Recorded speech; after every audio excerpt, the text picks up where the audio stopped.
a live com o ministro Ricardo Salles. Temos a honra de recebê-lo aqui para debater um tema da maior importância, que é a questão do meio ambiente e sua relação com o mundo dos investimentos, com a imagem do Brasil lá fora. E considerando que o ministro terá já uma reunião ministerial com o presidente Bolsonaro, temos que ir direto às perguntas. E quem quiser fazer alguma pergunta, que faça logo para que a gente coloque aqui no nosso sistema. Então, bom dia, ministro. Muito obrigado pela disponibilidade de vir aqui nas tradicionais lives da Arco. Espero que esteja tudo bem aí com a sua saúde, que é o que importa, e com a saúde do país, saúde ambiental do país, que melhore. Bom dia. Bom dia, Murilo. Bom dia a todos. Bom, então vamos lá, ministro. Como o senhor avalia a condição do Brasil cumprir as metas do Acordo de Paris e como o senhor vê a divulgação do cumprimento dessas metas no exterior? Existe aí uma estratégia também por parte do Brasil de mostrar o que está fazendo no exterior? Nós, sim, primeiro, a interlocução com os governos dos Estados Unidos, do Reino Unido, com a União Europeia, tem sido muito intensa no sentido de demonstrar que o Brasil já avançou muito nas suas metas climáticas. Nós vimos no ano passado e no ano retrasado, sobretudo vindo da Europa, comunicados dizendo que eles não estavam indo bem no atingimento das suas metas intermediárias. O Brasil, ao contrário senso, vai indo bem. Nós já temos energia limpa, já temos eletricidade 85% de fonte renovável, enquanto os países da OCDE têm 28%, e por assim vai, né? São índices que o Brasil vai muito bem. Aonde o Brasil precisa melhorar? É no combate ao desmatamento ilegal.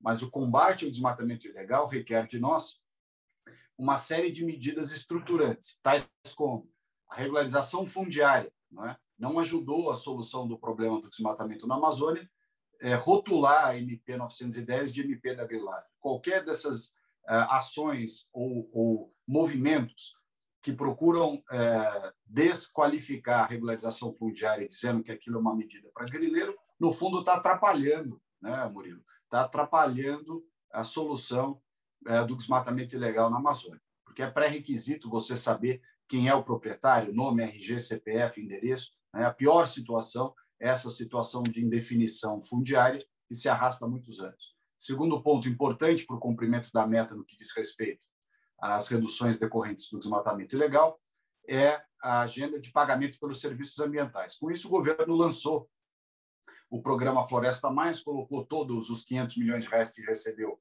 do GCF para essa finalidade. A partir de agosto devem sair os primeiros pagamentos. Né? O PNUMA é quem cuida dessa estruturação do programa do ponto de vista jurídico. Né? Mas para o pagamento por serviços ambientais, tem um outro aspecto que nos é muito relevante e tem que ser dito a todo momento. O Brasil tem um estoque mensurado de emissidas, já certificado na ONU, na UNFCCC, de 2006 a 2017, portanto, 11 anos, tem um estoque de 7,8 bilhões de toneladas de carbono já reduzidos. Se você calcular esses 7,8 bilhões de toneladas a $16 a tonelada, que é o que se pratica na Califórnia, o Brasil tem um crédito não recebido, até hoje, de 133 bilhões de dólares. É por isso que, quando dizem não preciso ter pagamento por resultado, ora, o resultado já está aí. O que não teve foi o pagamento. Né? O resultado está aí. Então, é importante que a gente tenha não só o reconhecimento desse resultado brasileiro, de tal sorte a lastrear recursos para que se possa cuidar do combate ao desmatamento ilegal, mas também da regularização fundiária, também do pagamento de serviços ambientais, também do zoneamento econômico-ecológico da Amazônia.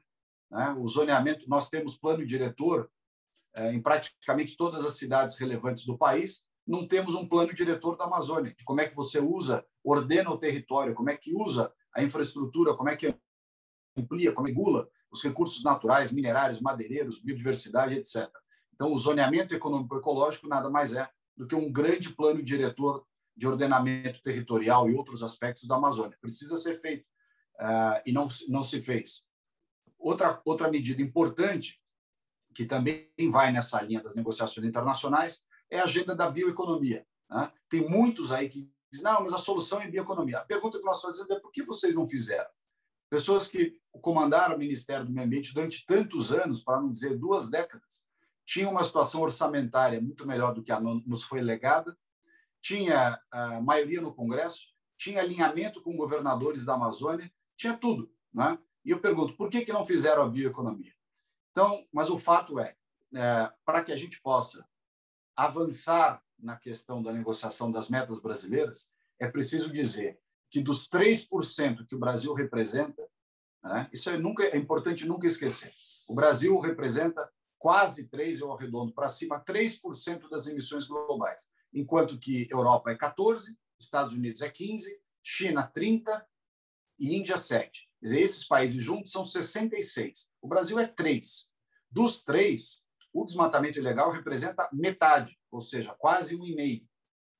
Então, esse é o nosso volume de emissões decorrentes do desmatamento ilegal e cuja meta brasileira já indicou que vai eliminar. Agora, para isso, da mesma forma que o Brasil é chamado a ser um dos partícipes da agenda de mudança climática, para a qual não contribuiu, né, porque o estoque de emissões do planeta, o estoque histórico, foi feito pelos países que se industrializaram, e o fluxo atual, nem falar do estoque, mas o fluxo atual, o Brasil é só 3%, esses países são 66%. Eles colocam metas de neutralidade carbônica para 2050 e o Brasil fica com a obrigação de resolver o desmatamento ilegal muito antes. Ora, se nós fazemos parte de uma agenda para a qual nós não contribuímos, que é a degradação climática feita pelos combustíveis fósseis dos países ricos, nada mais natural que esses países ajudem também na agenda de combate ao desmatamento ilegal, que tem 5 pilares. Um deles é comando e controle,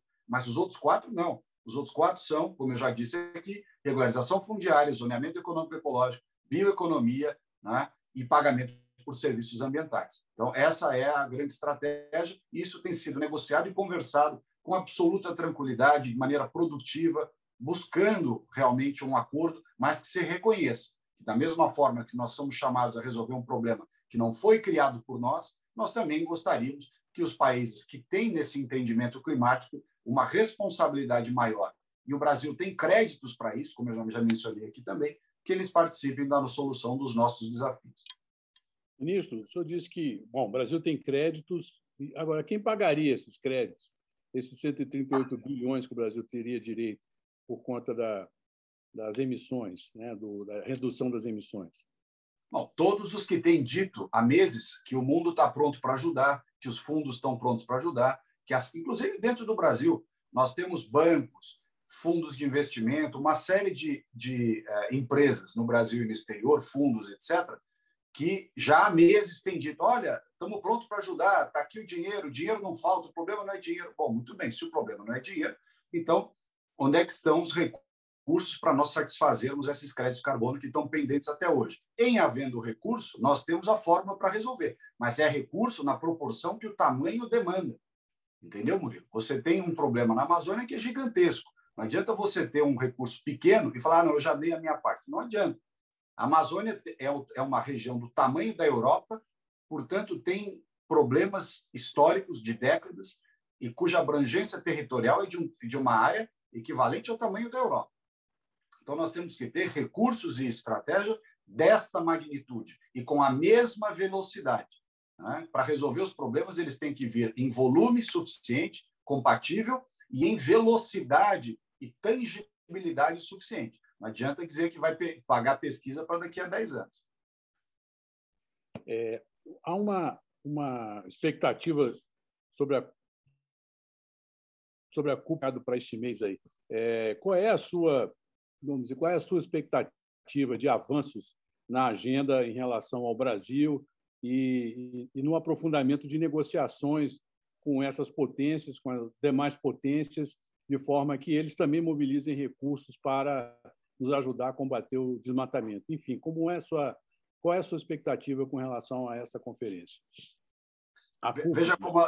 Veja como as narrativas são interessantes, né? No final do ano passado, quando houve a vitória do presidente Biden, mas antes ainda de ser confirmada pelo Congresso, a narrativa era de que não haveria nenhuma interlocução entre o governo do presidente Bolsonaro, em especial na área ambiental, que nós seríamos cada vez mais isolados, que o Brasil não ia conseguir interagir com o governo americano, que seria uma catástrofe. passados aí 4 meses, o que aconteceu na prática? Exatamente o contrário.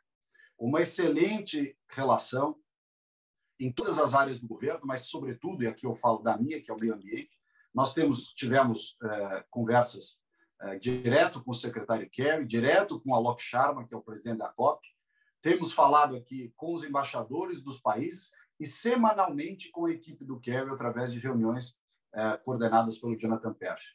E por que eu faço questão de dizer isso? Para dizer que nós não teríamos nenhuma relação, nenhuma interlocução. Aí, quando a interlocução se estabelece, e se estabelece em altíssimo nível, discussões concretas, positivas, no sentido de produzir efeitos, quer dizer, uma relação que é, sobretudo, produtiva, né? Aí a narrativa vira, diz assim, não pode conversar com o governo Bolsonaro, tem que conversar, tem que colocar as ONGs e as entidades para falar no lugar do governo. Quer dizer, é uma coisa maluca. Primeiro, reclamaram porque não ia ter conversas. Aí, quando tem a conversa, reclama porque tem a conversa, né? Os entendimentos têm sido feitos de maneira muito produtiva, construtiva e positiva, no sentido de reconhecer quais são os reais problemas. Quais são os reais problemas, quais são os desafios históricos da Amazônia, os desafios, sobretudo, sociais.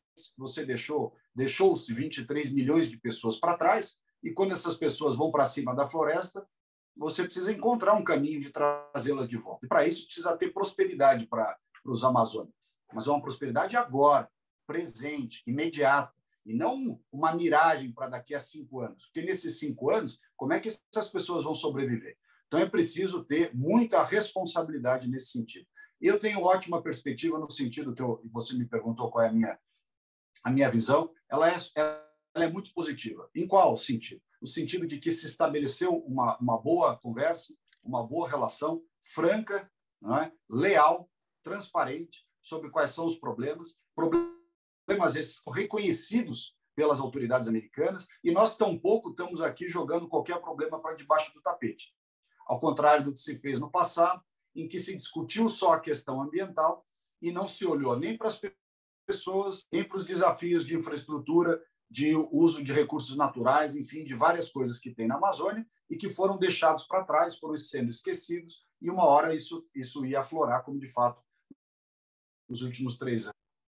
Ministro, há uma expectativa do governo americano de um gesto concreto do Brasil. E o gesto concreto do Brasil seria, este ano ainda, uma redução do desmatamento ilegal. É possível que o Brasil entregue este resultado como uma forma de mostrar ao mundo o seu comprometimento no combate ao desmatamento? Bom, é possível. O Brasil tem feito a sua parte, tanto que os índices de desmatamento têm sido reduzidos, estabilizou e reduziu. Agora, o desafio daqui por diante é continuar, né, no segundo semestre, a partir de 1º de maio, na verdade, que é quando se encerram as operações da Verde Brasil, da garantia da lei e da ordem. Os órgãos ambientais, IBAMA, ICMBio, FUNAI, a Polícia Federal, Polícia Rodoviária Federal, enfim, todos juntos. O problema é que nós precisamos contar com 2 coisas. A primeira é com o apoio das polícias militares dos estados. As polícias militares nos estados simplesmente saíram de campo e deixaram essa tarefa, que é parte deles, porque o governo federal cuida das áreas que são unidades de conservação, terras indígenas, assentamentos do INCRA e faixa de fronteira. Nas áreas privadas da Amazônia, nas áreas particulares ou nas terras dos estados, a responsabilidade é dos estados, né? Quer dizer, as polícias militares não podem sair do cenário e deixar tudo com o governo federal. Para suprir essa falta, foi necessário colocar as Forças Armadas, de garantia da lei e da ordem. Mas é preciso cobrar isso, né, dos estados, no sentido de que as polícias militares estaduais têm função, têm jurisdição, têm obrigação e têm que fazer. Esse é um lado.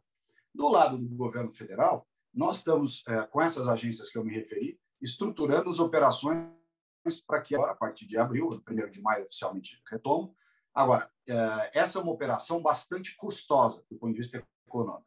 E ela vem, como eu disse, também com a necessidade de você dar os incentivos econômicos para aquelas regiões onde a operação de comando e controle vai ter maior aplicabilidade, né, vai vir mais forte, Ao mesmo tempo, você tem que dar um incentivo econômico para essas pessoas terem do que sobreviver.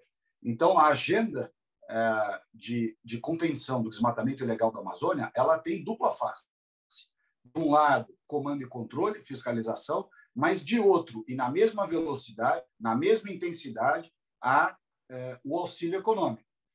O que, quando nós fizemos aquele programa, apresentamos esse esboço dos $1 bilhão para os próximos 12 meses, a contar de maio, ele tem um motivo: 1/3 para comando e controle, e com isso a gente vai conseguir cobrir o arco do desmatamento, as 11, 12 regiões ali da Amazônia onde há maior intensidade, e, por outro lado, o incentivo econômico, 1/3 para comando e controle, 2/3 para incentivo econômico. Quem é o incentivado? Quem é que vai receber isso? A pessoa que está lá na ponta, fragilizada, e que, dentre outras razões, encontra na atividade ilegal, às vezes, a sua única fonte de sobrevivência. Então, é preciso entregar a essas pessoas uma alternativa econômica, para que ela não seja cooptada, ou não continue sendo cooptada para trabalhar nas atividades ilegais. Não se trata aqui, ao contrário do que eu li esses dias no jornal, não, é recurso para grandes grileiros. Claro que não. Esse é para o pequeno, para a pessoa simples, pobre da Amazônia, que, na ausência de alternativa econômica, na ausência de emprego, de renda, de ter algo para fazer e sobreviver, ela acaba indo trabalhar nas atividades ilegais, porque muitas vezes é a única opção que ela tem. Então, é preciso, de um lado, combater a ilegalidade, mas, de outro, dar a ela uma alternativa. Essa alternativa, Murilo, tem que ser para já. O que a gente escuta são ideias, né? Então, projetos de treinamento, de desenvolvimento. Isso só vai surtir efeito daqui a 10 anos. Nós temos que ter coisas imediatas para a Amazônia, para que os amazônicos melhorem de vida já, para que eles tenham dinheiro para sobreviver quando for combatida a atividade ilegal, essas pessoas que vão ficar ali naquela região receberem imediatamente uma compensação, uma ajuda financeira, para que não fiquem sujeitas ou fragilizadas perante os que os chamam para as atividades ilegais. Tem que chegar junto naquela região. Comando e controle e incentivo econômico. Ministro, isso sugere que pode ser criada uma bolsa ambiental, tipo uma Bolsa Família voltada para as comunidades amazônicas? Eu acho que para isso eu queria emendar com a outra pergunta, dado o tempo aí, para a gente não perder a oportunidade, até porque eu teria mais umas 200 perguntas a fazer, mas não vai dar tempo. Saneamento, qual o impacto que o senhor vê na aprovação da lei de saneamento? Isso se relaciona também com a omissão dos estados, porque os estados nunca trataram da questão do saneamento, até mesmo aqueles estados que se arvoravam de campeões ambientais, de patronos do meio ambiente, mas deixaram as taxas de serem superiores a 50% nas cidades, se transformando num grande problema ambiental na Amazônia. Então, eu faço essa pergunta porque se relaciona às comunidades, um bolsa ambiental e o impacto da lei de saneamento. Como o senhor vê essas duas questões? Eu acho que a maneira de fazer o recurso chegar às comunidades é o pagamento pelos serviços ambientais. O pagamento ele tem duas vertentes, basicamente. Você pode remunerar aquele que já fez coisas corretas e está ganhando um prêmio, está sendo chamado a fazer, a recompor a área, a cuidar de determinados ativos ambientais. Então, acho que para essas regiões onde está tendo degradação ambiental, nós remunerarmos as pessoas para que elas ajudem a recuperar essas áreas, né, que são degradadas de diversas maneiras.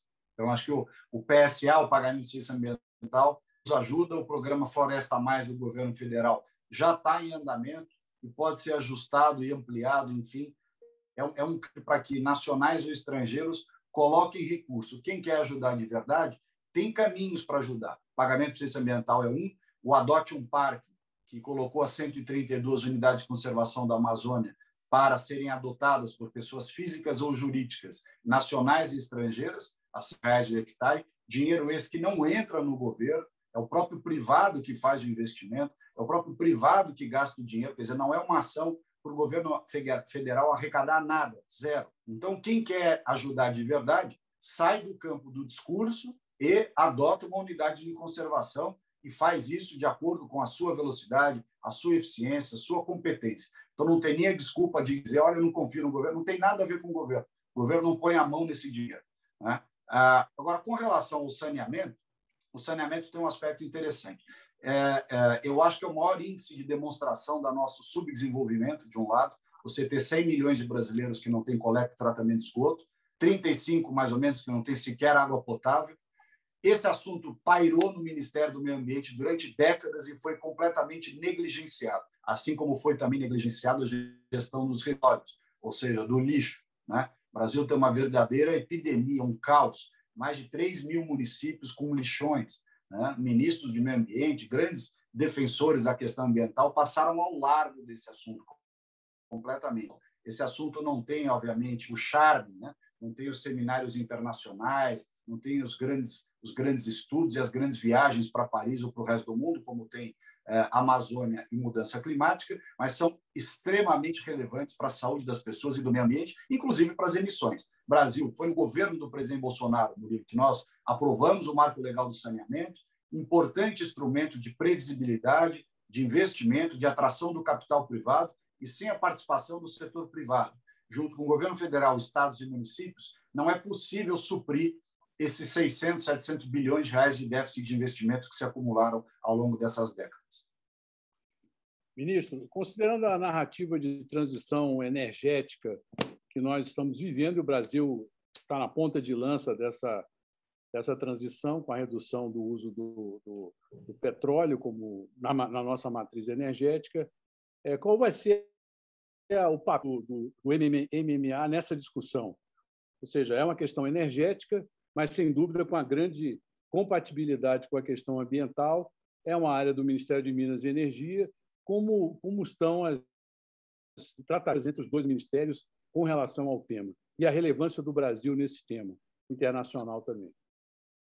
Bom, os grandes responsáveis pelas emissões de gás de efeito estufa no mundo são os combustíveis fósseis, sobretudo os queimados pelos países ricos, que respondem por 66% das emissões. Esse é o grande velão da mudança climática, tanto no passado quanto no presente. O pessoal aponta o dedo para a Amazônia, mas justamente para desviar o assunto das suas emissões de combustíveis fósseis nos seus países de origem. E para resolver os seus problemas, que são os maiores causadores de gás, enfim, de efeito estufa, o prazo em geral é de 50. Quer dizer, veja o paradoxo. A maior parte do problema mais grave recebe uma postura mais indulgente, no sentido de só ter como prazo 2050. E a menor proporção do problema, que é o desmatamento aqui no Brasil, que é 1,5% das emissões globais, tem uma pressão imediata. Mas, ok, o Brasil está imbuído em ajudar essa questão da mudança climática. Para nós, inclusive, é uma oportunidade de mostrar como bons nós somos nessa questão energética. O Brasil já avançou muito. Aquilo que os outros querem ser, nós já somos do ponto de vista de energia limpa. Temos 85% de energia elétrica limpa, 48% de matriz energética em geral. Temos como avançar ainda mais. Se nós tivermos eólicas e solares ampliadas no país, para isso precisa ter um processo de licenciamento ambiental mais racional, porque hoje você podia estar expandindo energia limpa, eólica, solar e biomassa em vários estados, em várias regiões, e esbarra num processo de licenciamento demorado, burocrático, muitas vezes irracional.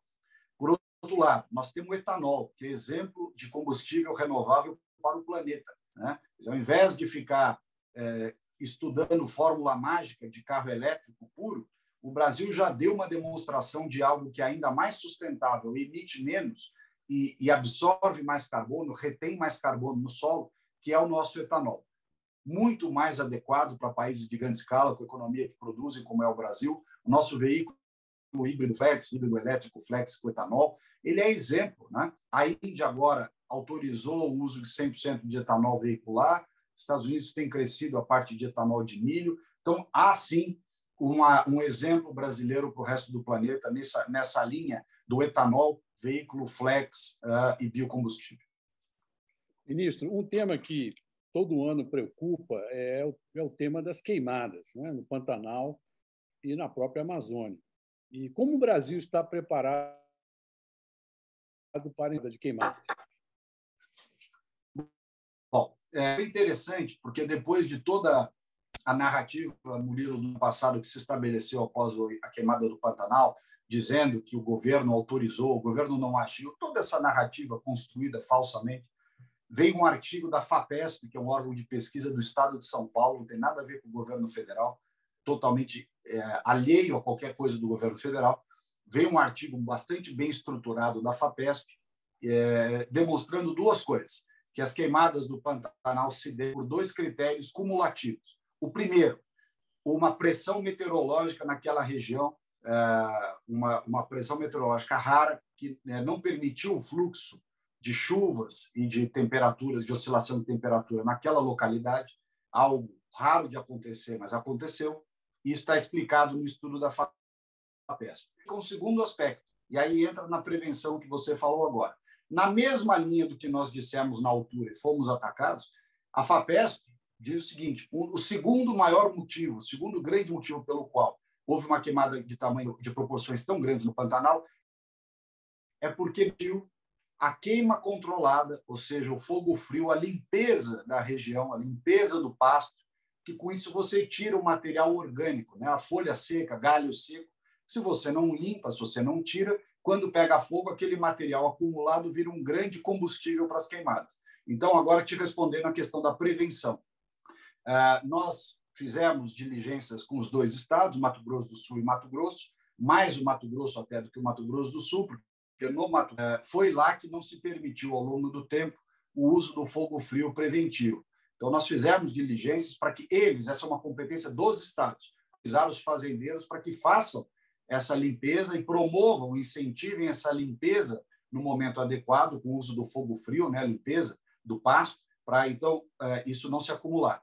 Nós fizemos isso. O governo, ano passado, já tinha aumentado sobremaneira a quantidade de brigadistas. Nós temos, esse ano, 3.300 brigadistas contratados, 10 aviões, 6 helicópteros, mas, de novo, nada disso prescinde de que seja feito no momento certo, em nível estadual, a limpeza daquelas regiões para você evitar o acúmulo de material combustível.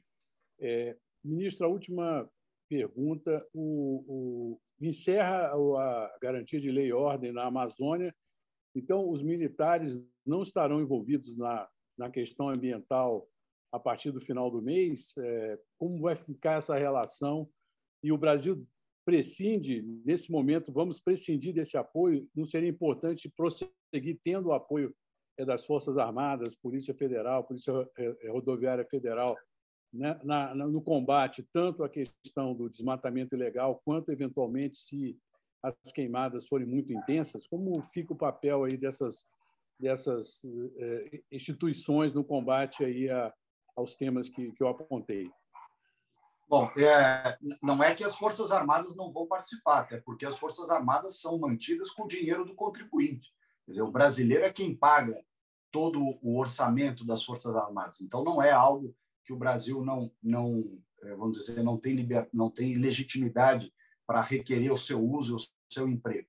É que o modelo de operação de garantia da lei da ordem, de GLO, que é um modelo específico, jurídico, né, ele se encerra nesse momento. Isso não quer dizer que não haja apoio logístico das Forças Armadas, empregos das aeronaves, das equipes, até porque, como eu já disse, quem paga o custo das Forças Armadas existirem e operarem é o contribuinte, é o brasileiro. Então, o orçamento das Forças Armadas é o brasileiro que paga. O brasileiro espera, obviamente, o emprego dessas estruturas, porque é necessário, e paga por isso através do...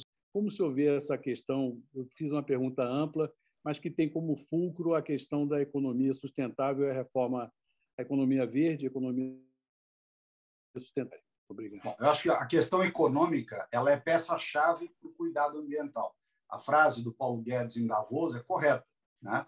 Não há maior inimigo da proteção e preservação do meio ambiente do que a pobreza, do que a miséria. Então, o desenvolvimento econômico sustentável, mas econômico, colocar a palavra econômica sempre, né?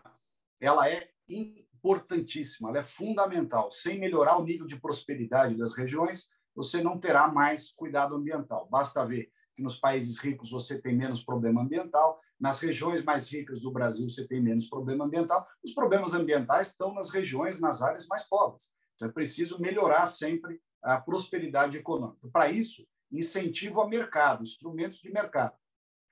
Em 2019, o presidente Bolsonaro assinou um decreto liberando o mercado voluntário de transações de crédito carbono, que até então, inclusive nesses governos passados, que diziam querer desenvolver o mercado de carbono, mas tinha que passar as negociações por dentro do governo.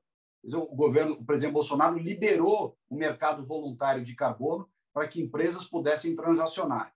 Permitiu também, naquela alteração no final de 2019, a negociação dos subnacionais, ou seja, dos governos estaduais, com relação a tomadores ou a doadores ou investidores externos, né? Quer dizer, nós desregulamentamos, nós flexibilizamos e simplificamos esse mercado de crédito de carbono.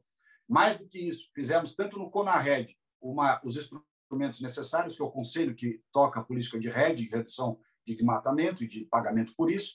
Fizemos também o Floresta Mais Carbono, que é justamente o pagamento por serviço ambiental decorrente dos projetos de carbono. Então, de vista de medidas pró-carbono, nós temos feito. Nós fomos a Madrid, em 2019, brigar pela regulamentação do artigo 6º do Acordo de Paris. E não fomos nós, ao contrário do que saiu na narrativa da imprensa, que atrapalhamos ou embarrigamos ou impedimos o acordo. Muito pelo contrário. O Brasil foi quem fez toda a força para que fosse regulamentado os mecanismos de mercado do artigo 6º.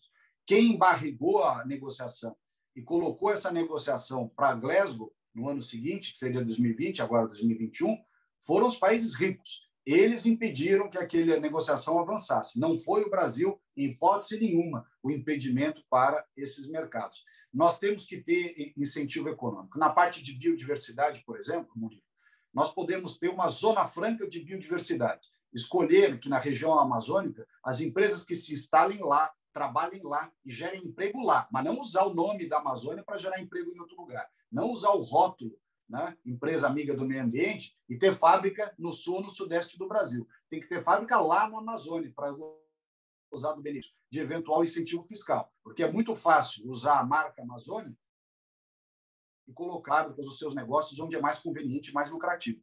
Tem que ficar lá na Amazônia, gerar emprego para os 23 milhões de brasileiros que estão lá na Amazônia, né?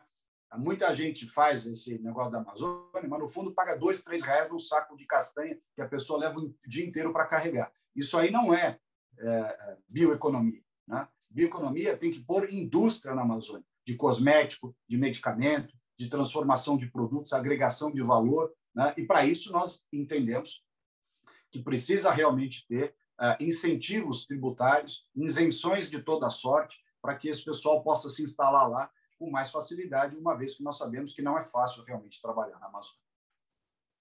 Bom, ministro, respeitando o tempo e já quase, aliás, explodindo um pouquinho o tempo, eu quero lhe agradecer muito, foi muito útil. Eu, como disse, teria outras perguntas, o tema é muito importante, então eu peço aqui a sua compreensão para que aceite um novo convite daqui a uns 40 dias, 2 meses, para que a gente avance aí no acompanhamento do tema ambiental, que é de maior importância para o mercado e o interesse é muito grande e é muito importante que o fluxo de informação desimpedido seja mantido junto aos investidores que realmente têm interesse no país e no bem-estar da população e na questão ambiental brasileira, que é de impacto mundial. Então, muito obrigado e, por favor, desde já aceite o nosso convite para a próxima live.